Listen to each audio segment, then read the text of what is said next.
It's time for the best coverage of the top stories in sports. The Sports Wrap with Jason Page starts now. Great to have you with us on this Friday edition of the show. We got a lot to do over the next 60 minutes. Our friend Tino Pattigno will drop by later in the show because it's a NASCAR Friday. We got a race to preview in Atlanta, where one of the classics of the 2024 NASCAR season took place a year ago. Three-way photo finish. We'll get into it with him on that, and also the reaction to William Byron taking the Daytona 500 last weekend. Curious to see what he has to say about that, what it could mean for his season. Robert Littal in his usual spot. He is back after a couple of weeks off. We'll talk with him about all things sports, some of the top stories of the week. Some NBA news and notes to get to as well, but we start things out in hockey. Sam Yarnell is here, as he is each and every, well, just about every day on the show. And what about it? Four Nations. Boy, it ended with a beaut last night. And edge of your seat stuff. I didn't stop watching a single second of it. Not that it had much to compete with last night, but and I'm dying to see what kind of rating it does. We'll find out later today, and we'll report on it on Monday. How many people watched Canada come from behind? They were down 2-1 in the second period. They get a game-tying goal there, no scoring in the third period, and then Connor McDavid. Oh, man, just brutal. Killing me, Connor McDavid. And, yeah, look, Sam, as soon as I watched the first few minutes of that overtime, you know it. Anybody who was watching that game had to be thinking the same thing. When the U.S. team was unable to get one in the first few minutes of that overtime, they had plenty of opportunities. You knew Canada was going to find a way to win this game. Yeah, 100%, Jason. It always felt like, you know, probably from the middle of the second period, it felt like the Canadians were going to win this game, not the Montreal Canadiens, Team Canada. Listen, the U.S. gave it a good effort, but we talked about it on the show yesterday. They were facing some adversity in terms of injury. It wasn't the same teams that we saw match up just a week ago. And that's why, you know, I think it just builds more excitement towards the Olympics in next year. When is it next year? Gosh, already. Like it is next year. The Olympics next year, the Winter Olympics that the NHL will take a break for around the All-Star break, just even longer in a year. I think that this game, you know, in terms of national politics, there seems to be some narrative that drummed up around it. I wasn't really paying close attention to that. But I'll say this. We gave you a lot of winners on the show yesterday. Connor McDavid with the game-winning goal. That cashed I got it at plus 268. I don't know why the books were giving out such weird prices on the goal scorers yesterday. And the under came in as well, which we were both very high on. Yeah. You just wonder, is the U.S. ever going to be able to beat them in a big spot? You had Crosby with the golden goal at the Olympics, and then you have this one. And boy, I mean, the U.S. team said all the right things after the game. In terms of this as a building block going forward, but it just kind of feels like Canada has their number. I gotta say. I know I'm getting choked up. It was so sad to watch my money fly out the window because I had the U.S. on the money line. It was interesting to me to see how much during the broadcast ESPN, and I love Sean McDonough. I mean, he is the perfect guy to be calling this game. How many times they reference, the beauty of hockey, and this is what's great about hockey. And that really was, more than anything, the biggest winner in all this wasn't Canada, it wasn't the U.S., it was the sport of hockey. Getting such a huge audience and getting people that would not typically watch. And I'm not usually into the networks doing the propaganda thing for sports and being like, this is why this is the greatest sport in the world and our sport is the best. And everybody thinks their sport is the best. That's great. But this really was a great night for hockey and a great, last 4 or 5 days for hockey with these two USA-Canada matchups. But there is one thing that needs to be said. And I'm going to be the guy to dump some cold water on all of this. The fact that you don't have a Russian team in this, and I know why, and I am as fervent a believer that Russia needs to be punished for what they've done in Ukraine, among many other reasons you could punish Russia as a country politically.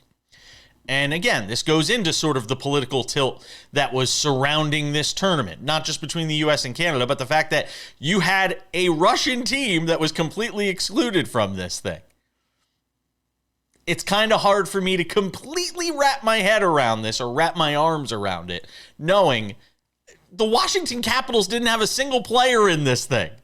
I mean, think about that for a second. The best team in hockey, arguably, did not have a single player in this thing. And one of the reasons is one of their best players, and one of the best players of all time, happens to be from Russia.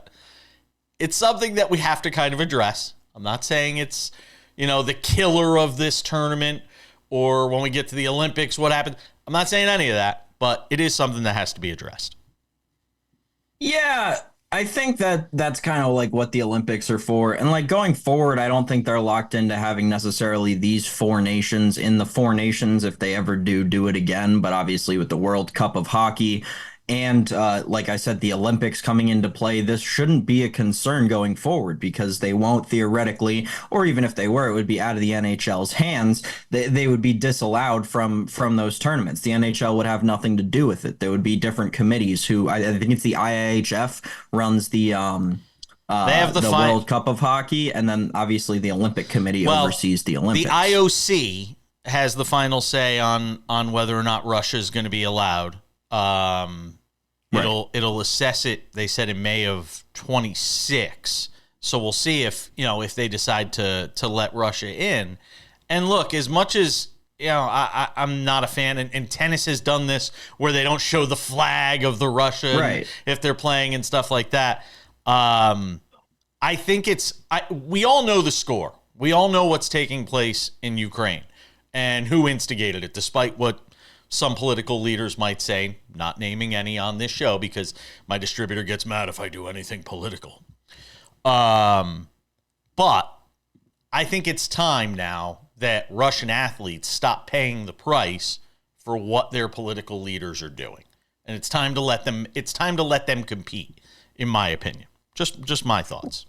I think that the four nations is unique in not letting them compete. Generally, like what this hearing is about is not whether or not they'll be able to play or compete in the Olympics. It's whether or not they'll be able to compete under the Russian flag or do what they had to do last time or in the most recent Summer Olympics, which is compete under the Olympic rings and say they're part of the Russian Olympic Committee. It's a big, confusing, misunderstanding thing. Yes, it is, and it'll be one thing we continue to follow as we get closer to the Olympics. Some NBA next.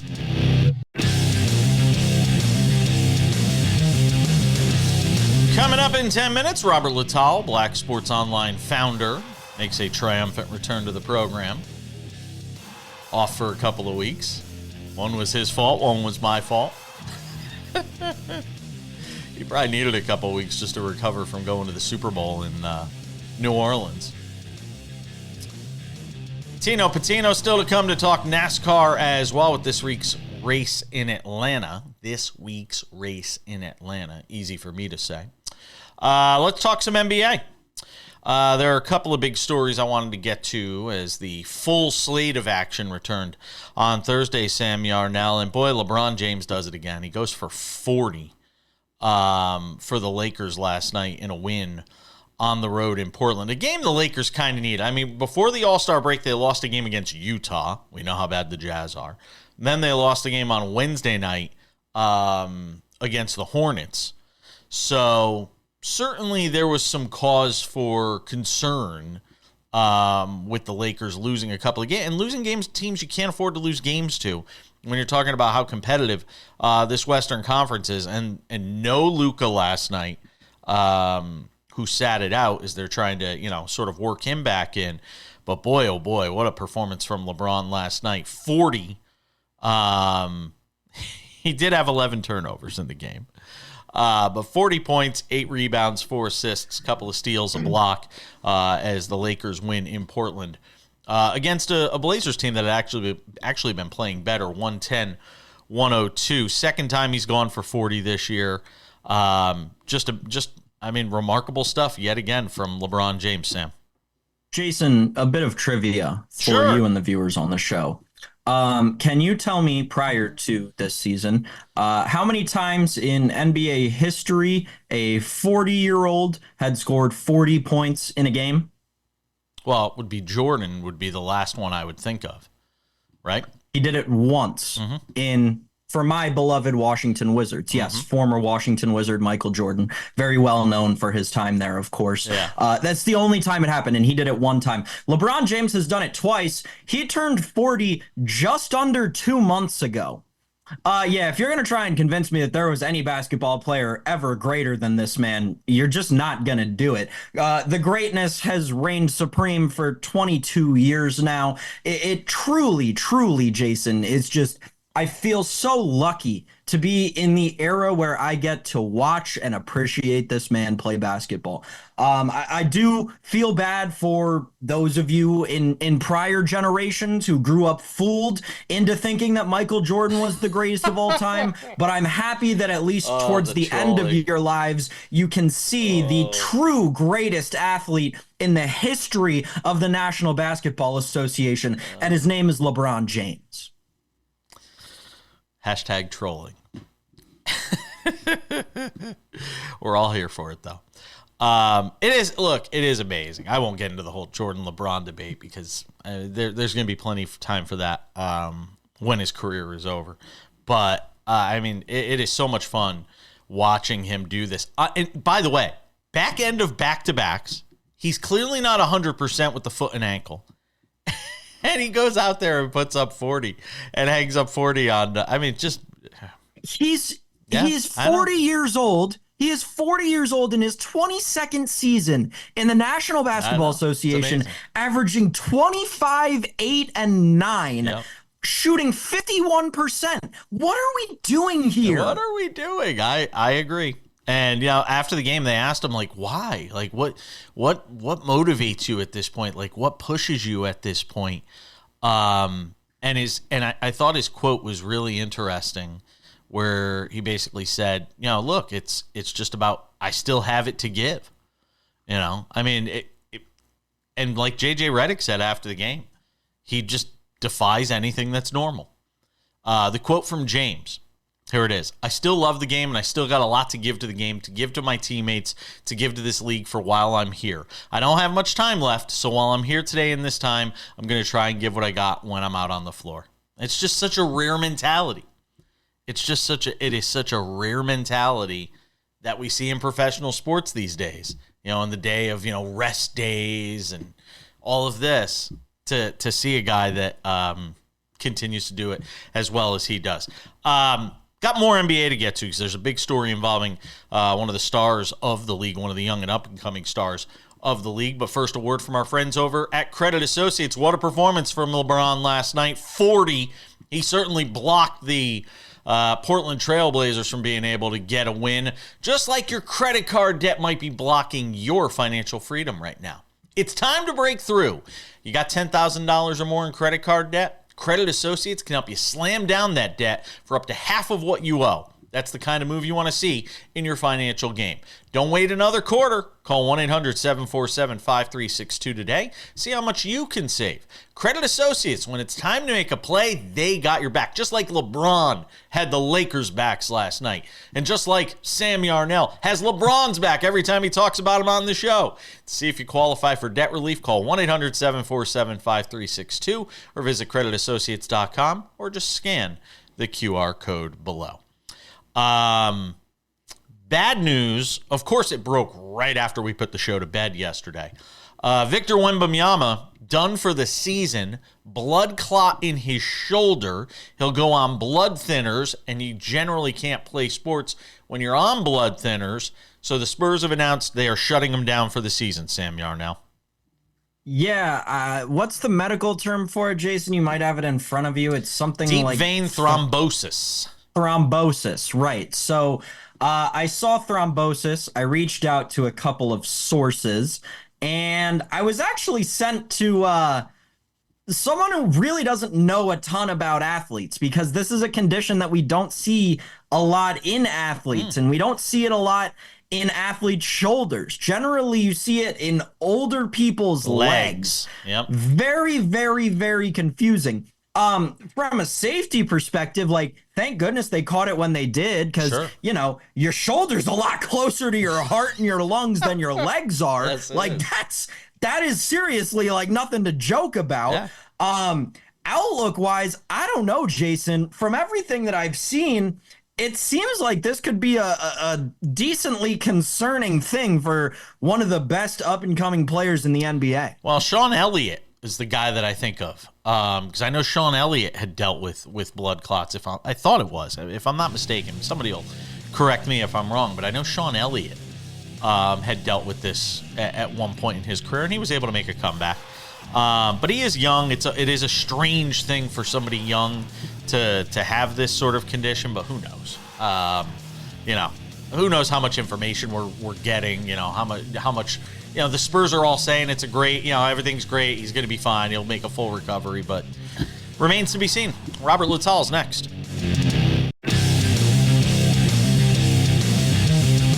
We welcome you back to this Friday edition of Sports Wrap. Now, normally we would have Robert Littall on the show on Fridays. We've had some issues getting in touch with him today. So we'll hopefully have him back on the show next week. In the meantime, our conversation from yesterday, talking all things Major League Baseball with David Aardsma, the former MLB reliever, joined us on the show. I could have him on each and every day. Let's do it. Can't afford him. Baseball, all 24/7. Let's make the show baseball. Baseball tonight. That'll be a great name. I've heard of. It's a great idea. Yeah, does someone have the trademark on that? Yeah, somebody maybe. So I wanted to get your thoughts. We talked about earlier in the week this Alex Bregman, Rafael Devers situation. Devers saying I'm the third baseman of this team. I'm staying at third. They went and spent $120 million for 3 years of Alex Bregman. We know what an upgrade he is at the position. How does this work itself out, David? How this works itself out is Rafael Devers is probably going to get his way. That's how it's going to work itself out, to be honest. I think so. Here's the thing about it. I don't agree with Rafael Devers at all. I understand why you'd want to keep the position financially and you just, you want the position. When you got the new guy coming in who's totally cool with, hey, I'll play anything. I just want to help the team win. Everything. God, he's saying everything. Absolutely. And it's so frustrating that an Astro is saying everything perfect now, with the Red Sox and everything going on. So frustrating. But he's doing it perfect. And he's saying, hey, I'll play anything. I'll do whatever it is. The team has to figure out both personalities, and they know that going into it. And this is why you got to talk to Rafael Devers before you sign Alex Bregman. And before all that happens, I think we saw this in Houston land with Presley and Hader. Talk to the guy before you sign him. Who's going to take a position. But at the end of the day, Rafael Devers has led Major League Baseball in errors for the last 7 years, at third base. Come on, dude. At some point, there needs to be conversation saying, you're good, but you're not, showing how good you are here. This is not your position. Let's move you. Let's try something else to really show your position. But at the end of the day, Alex Bregman's going to end up moving. Maybe it ends up going back towards middle of the year. But right now, Devers third base, Bregman second base, or they'll figure out a place for him. It's crazy to think that. I got to follow up with that, because it seems like the crux of this issue is in the change of general manager, right? We heard Alex Cora say, Chaim's in St. Louis now, right? That was something potentially he said to Rafael Devers that may not hold up anymore. Have you ever been on a team that's gone through an upper management change like that? And if so, or if you've heard stories of it, kind of what does that entail for the players themselves? This is when things get really frustrating. It was when you have, especially on a team like this, when you're putting in contracts like the one Rafael Devers has, right? And you probably have promises there and everything, but there might not have been a promise there either. You're just going to get paid a lot of money. At the end of the day, let's think about what would Brian Cashman do back in the old school 2000s. Brian Cashman walked in there and said, Devers, come on. And said, your job is to play baseball, and it doesn't matter where. We get to tell you where. And that's the bigger problem, is in a day and age of 2025, when we want to talk about every personality and everything. If you want to play for the team and get paid, just play. Just play wherever you are, wherever the job is. We think about some of the biggest personalities in baseball in history. Alex Rodriguez kind of jumps up there a little bit as far as everything, right? Sure. But at the end of the day, the dude changed positions because he wasn't as good and there was a better player there. The best one of the Hall of Famers right sitting right there. And he goes, no problem. No problem. I'll go third base. Without even a second thought. And that dude was way better than Rafael Devers will ever be in his life. And so that's the problem is like somebody's got to shake Devers a little bit and say, dude, get your head out of your butt. Realize that like be the guy everybody wants you to be. Just be a baseball player instead of I'm a third baseman. And that's the biggest problem. He is, I'm a third baseman. No, dude, you're a baseball player. You're going to be a designated hitter, it sounds like. At the end of the day, it'll end up being that. And that's something we all got to wake up to, man, and say, like, what is our best position for us? What's the best position for the team? And what's unfortunate for him too, right, is that they're so stacked at first base. I mean, you've got Tristan Casas, who's going to be the first baseman for years, and that's the normal move, right? Just across the diamond to first. We've seen it for countless guys who were successful at third base. A team, though, in that division, David, that I'm curious to get your expectations for this year, because I feel like no one has really talked about them, is the Tampa Bay Rays. Obviously, the tumultuous offseason with their stadium and playing in the minor league park this year. What are you expecting, if anything, from Tampa Bay in a competitive division this year? You know what's crazy is I think we've had this, like we could have had this conversation anytime in the last like 10 years and we still don't know where they're going to finish. They're going to be just fine. And like they're winning the division. They're maybe second to last place or whatever it is. They're 80-82 last year. Have they gone out and really made any change? No. Have they ever really made a change? No. Outside of like someone, they're great players and they have to leave and they get a bunch of trade value for it. They're going to be just fine though. And the thing about it is they have arguably the best coaching staff in baseball. You got Snyder, and then you've got the manager. I'm dying now because like he was actually my catcher with yes, he was my catcher with Boston too. We were talking about Boston. They've got one of the best coaching staffs in baseball, one of the best front offices in baseball. Obviously, they've had so much change in that front office just over the years, and they just keep rolling because of it's a mindset, it's a culture in that front office. They're gonna be just fine. But again, they're middle of the road because the problem is when you look at this and go, okay, the Blue Jays have gotten better, definitely have gotten better. Still have a long ways to go. But then the Red Sox have notably gotten better. The Yankees have notably, I think, even stayed, if not, but gotten a little better. But they're a 94-win team. They're not just all of a sudden lose 10 games, 20 games. But the Rays really haven't moved. And the only team right now, I think it's like you got Toronto, and then you actually have Baltimore is going to take the step back. And that's the thing for me is like, unless all their young guys for some reason start hitting really well, they lost offense. And that was where they needed it. They needed something more in the offense, and they lost offense. And so that's a little concern for me. But again, I think they're going to be second to last place, if not last place in the division, but still be 500. We only got a minute left in the segment. I actually think Baltimore is going to be better than a lot of you guys think, because now that young talent is actually going to have another year of growth. I think you're sleeping on Baltimore. I think if you sleep on Baltimore, you do so at your own peril. And now they bring the fences back in from left field, if I'm not mistaken, too, right? Didn't they announce they were bringing them back in a little bit too? Yes, they're bringing them back in. At the same time, though, that's not going to help. It's going to be a marginal improvement on the young guys. But they lost 42 home runs in right field. Like you're not going to have this massive jump. Like Gunner's not going to get better. Like, where does Gunner have to go to get better? Like, the dude's incredible. But like, even if Adley and all those guys marginally just go a little better, they're not going to pick up the 42 home runs or whatever it was, 44 home runs from Santander. David Ardsman is hanging out with us. We got another segment of baseball chatter with him. One Major League Baseball player wanted his number when he went to a new team. Wait until you hear what he was willing to give up to get his old number. We'll tell you about that and a whole bunch more as Sports Wrap continues.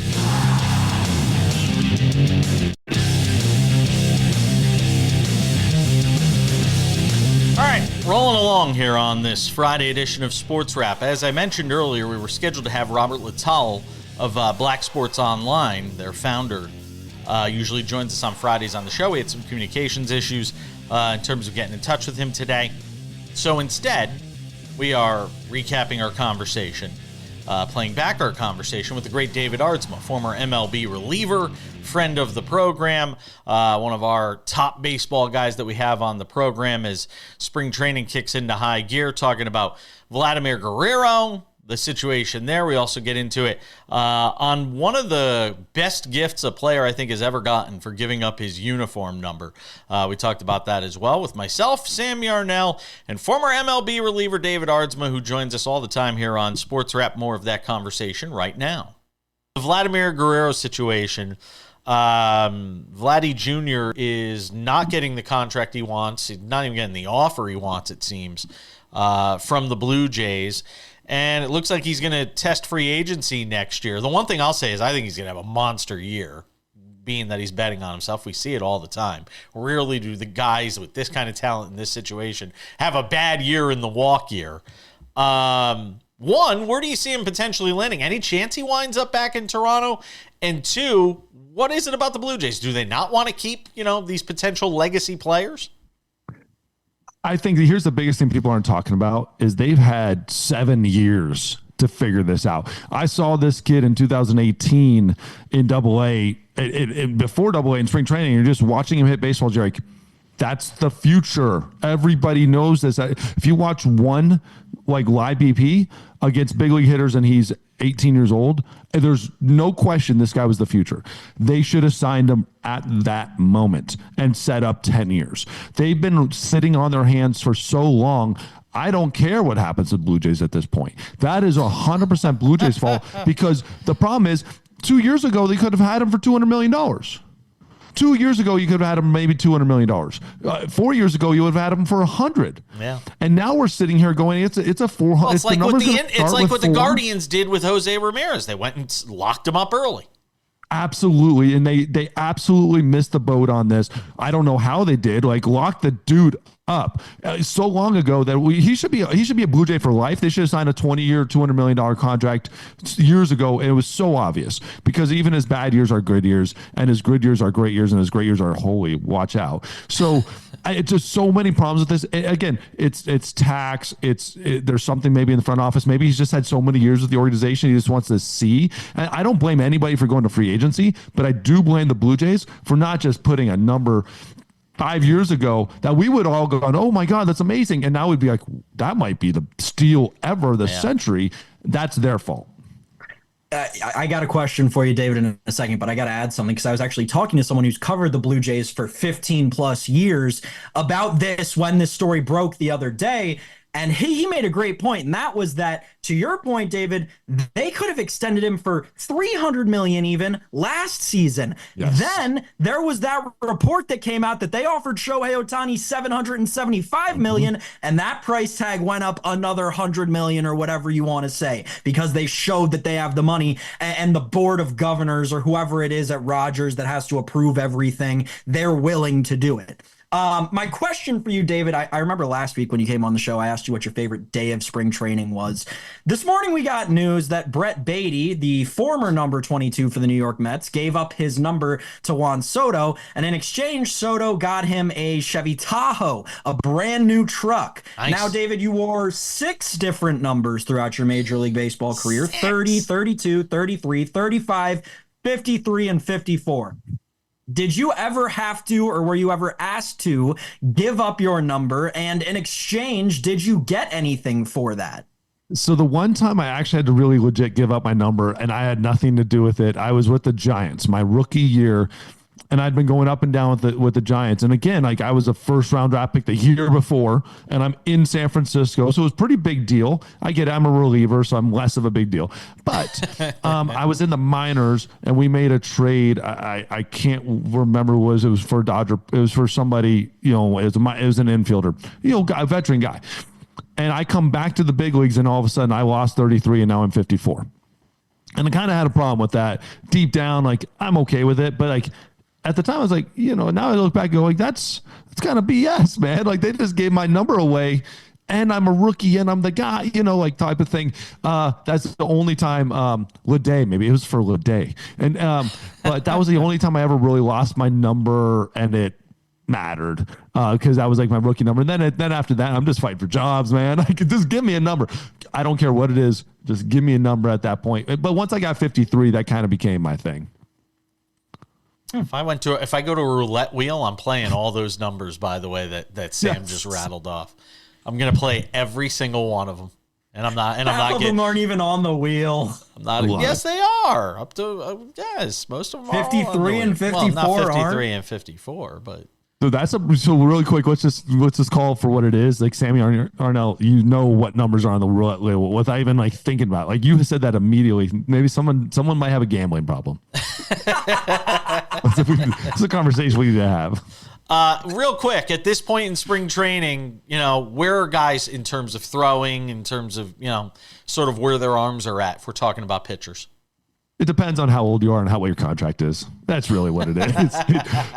The younger guys, you're ready to go. You were ready to go 2 weeks ago. You are biting at. You are throwing 110 miles an hour. You've got everything you got. The solid veterans are in build-up phase, prep phase. They understand what the season starts April, whatever it is, first. That's where they're at. They're on a timeline. The younger guys, dude, they're fighting for jobs. They want to impress everybody. They are ready day one. David Aardsma, former big league reliever, friend of the program. Always appreciate it, my friend. Enjoy the day. Enjoy the rest of the week. We'll talk to you soon. Dude, as always, thank you. We're coming back. More sports wrap, including a conversation on something to consider. Don't go anywhere.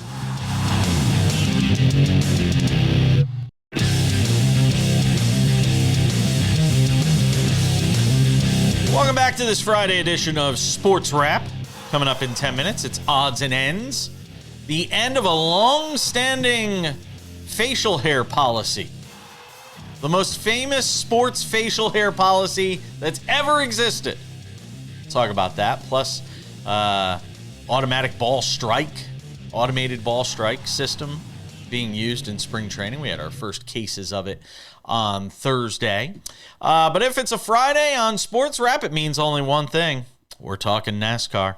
Our man Tino Pattigno is here. Sirius XM Radio NASCAR betting insider and our NASCAR betting guy, our NASCAR everything guy, hanging out with us on the show. So you've had a week to marinate in William Byron winning back-to-back Daytona 500s. You've had a week to sample reaction from around the sport. As we get ready for Atlanta, which we'll obviously get into here, Tino, what has been the reaction around the sport to Byron winning back-to-back Daytona 500s? Well, the reaction has been mixed, and I think a lot of that mix sort of goes in the favor of what Denny Hamlin said on his podcast. So you guys can go and check that out, but I'll give you a brief description. Sure. And basically what Denny said was the way that these cars race now, especially for the Great American Race, the Daytona 500, the Super Bowl of motorsports, is not the same as they used to. They handle, and the cars are a lot more controlled to the ground, a lot more drag, and they handle a lot better.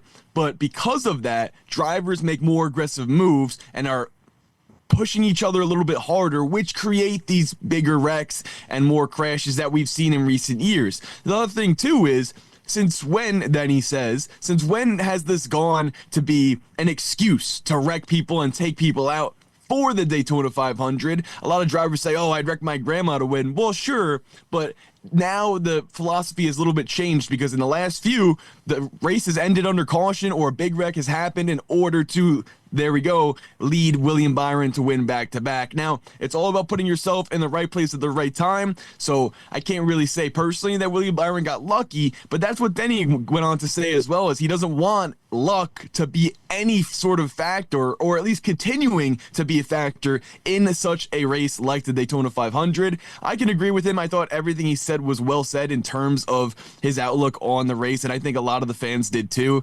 You know, you want the drivers to race hard, but also in a manner of which there's a balance. Sure, one wreck is fine, but to have 2 and 3 and 4 right there at the end, and you take the best drivers out that potentially should have won the race, it's, you know, a little hard to see, especially for such a great race that is the Daytona 500. Any reaction to the Ryan Preece wreck?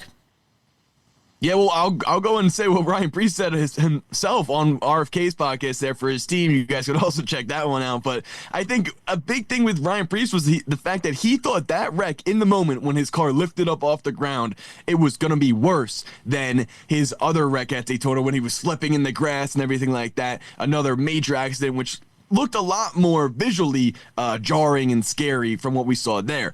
I think that was interesting to me because I thought it was bad, but I didn't think it was looking any worse than that one. So the fact that the driver thought that made me, interested to see why he thought that. In terms of any response from NASCAR, nothing too much. Obviously, everyone feels the same in terms of trying to make the car safer, but it just sort of is what it is at this point with the car slipping.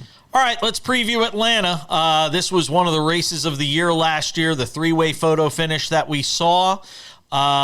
Give me a sense for what you're thinking going into this week. So this is a great race because of the show it's been putting on each and every time, especially what you just mentioned. We saw the three-ride, similar to the Cars movie photo finish, and I think we can definitely see some of the similar product here this weekend. And another thing that is going to play a factor into what Denny Hamlin had said was these cars at Atlanta, at this track, they are harder to handle. So the type of racing he was mentioning we used to see at Daytona, now we are seeing at Atlanta, and that is good because yes, we can still get the three-wide racing, but there's a lot more passing that happens. If you lose control, you're going to slip up, and you're going to lose the draft, and then another guy's going to swoop in and make some, passes for the lead, which we saw over 40 passes for the lead, which was great in this race last year. Another thing, too, is when we go to super speedway style of racing, a lot of people think, okay, it's a higher chance for other drivers to win. That's true, but Atlanta, we've seen William Byron win a couple times, Logano win a couple times, Chase Elliott, Daniel Suarez. You may say Daniel's the outlier in that one, but no, he just has a great driver rating at this track, and I'm appreciative of that because that means the best drivers that can handle the draft and race and really get technical here will rise up towards the front, and we'll see a battle of the best in this race. Kyle Busch hasn't won since 2023. Why is he getting so much love right now in sports betting circles? Because he's due. He's Kyle Busch. He's one of the best drivers to ever do it. Hold on. I got to stop you. Due is not an explanation for why somebody is going to win. Due is not analytical. Due is not statistical. That doesn't work for me. You got to give me something more than due. Well, I think it may not be a term that defines all of his stats and where he's been, finishing on the racetrack. But how about this? In the last 4 Atlanta races, he's finished inside the top 12. So to me, I think he's due at this track. That to me would define being due here. He has great races, at this type of super speedway style. He could have won at Daytona last weekend as well. He's due for winning a Daytona 500. Right. Everyone's been saying that because of how close he's been. So I'm going to stand 10 tones down on that. 13-1 to win it. Great odds for me, and I'm betting on Kyle Busch this weekend as well. Wow. Ryan Blaney and Joey Logano have the best odds. They're both at plus 950. Chase Elliott along with Busch at 13-1. Kyle Larson at 14-1.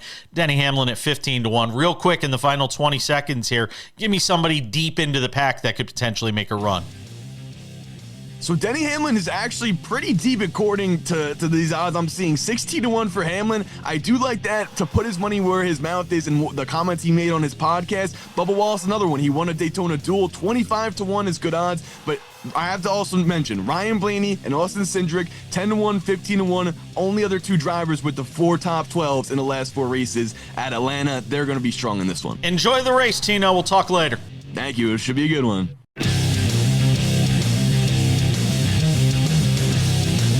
Just about time to put the wraps on this baby for another week. Couple of reminders for you, because it's Friday. Sports Wrap Weekend Edition.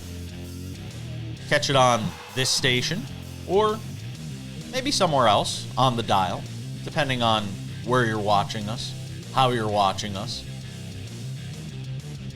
But there's an easier way to catch all things Sports Wrap, and that's by subscribing to the Sports Wrap with Jason Page podcast, available on all your favorite podcasting platforms: Spotify, Apple Podcasts, YouTube Podcasts, iHeartRadio, TuneIn, Odyssey, Amazon, you name it. Anywhere you get your podcasts, you can find us. And on Spotify, you could actually watch the show commercial-free every day, Monday through Friday. So go and check that out as well. All right.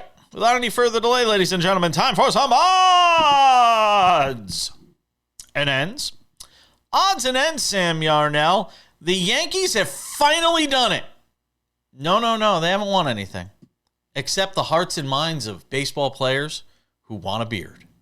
The New York Yankees have relaxed not completely ended, but relaxed their facial hair policy to allow for well-groomed beards. What you are sporting right now, Sam Yarnell, I would venture to guess would be allowed under the Yankees' new relaxed facial hair policy that has been in place since 1973 under the old warhorse George Steinbrenner.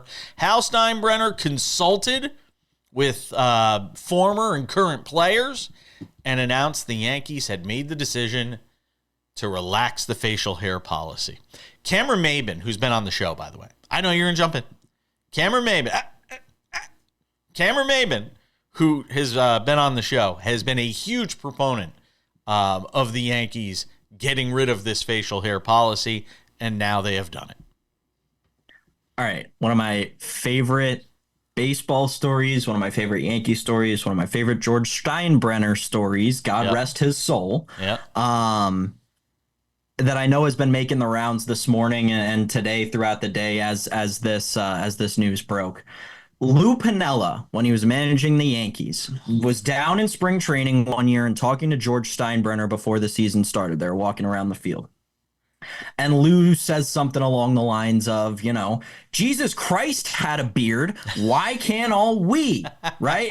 Why can't all we? Why can't it be accepted? Yeah. They're walking around the outfield, and Steinbrenner looks at Piniella and he points at this little pond beyond the outfield fence. Yep. And he says, you walk across that pond, all the players can have beards. That is one of my favorite George Steinbrenner stories. But yeah, no, I think it's for the better, right? Hilarious anecdote that has come out of this is them trading for Devin Williams, making him shave his beard, and then immediately upon him showing up to spring training, changing the rules after he had this illustrious beard that he had grown for years. But yeah, it had to come to an end eventually, right, Jason? I really wonder if there are players over the years that have refused to go to the Yankees over this. Because there has been a lot of scuttlebutt around the league, word of the day, about guys that did not want to play for this team because of this policy. And now the Yankees have done away with it. So there was someone, it wasn't that long ago. It was someone with a nice beard. Was it like Mike Napoli or something? There was somebody. Mike Napoli did have a luscious part of the report. He did have a luscious beard. Odds and ends. How about it? ABS making its debut in Major League Baseball with the start of spring training. And there it is, the first ABS call. We had two of them in the Cubs-Dodgers game yesterday. One strike call was confirmed. One was overturned. We are off to the races. It's only a matter of time before this makes its way into Major League Baseball. I'd be surprised if it didn't happen next season. And I think the challenge system is the perfect way to go. It's fast. And again, if it's about getting the calls right, and Bob Nightingale's been on this show, USA Today senior MLB writer, in this day and age where you can literally bet on every pitch in baseball, this is one reason why, and Bob Nightingale has said, this is why Major League Baseball will ultimately go to this ABS system, is because of the betting component, and that's a big part of it. Yeah. I don't know. It is. A lot of, so if you're betting every pitch, by the way, we have a phone number for you. Right. I think that there's still a large contingent of baseball fans that don't understand exactly how this works. I'm not going to sit here in the last minute and a half we have and lay it all out for you. Even less. But watch or listen. I watched this happen a couple of games in AAA last year, and over the course of time, once we can integrate it the right way over a couple of spring trainings, I think that it could be the right way to go. Or do a regular season with it and don't have it in the playoffs, which seems, as I'm saying it, just a little bit less plausible. I don't know. It's going to take more integration than usual, but I do think that it will be, to your point, positive for the game in the long haul. I agree. I do think it's going to be positive for the game in the long haul, and we will see it. Our friend Dale Scott, probably not as big a fan of it, former MLB umpire who comes on the show. isn't as sold on it as we are, or certainly as I am. We'll get him on during spring training and talk about it for sure, though. It's going to do it for us today. Always fun. Always informative. Combination of the two. Thanks to Robert Littell. Thanks to Tino Pattigno. Thanks to you, Sammy Arnell. And thanks to you for watching at home. We'll see you all back here on Monday. Enjoy Sports Wrap weekends. We'll talk to you later.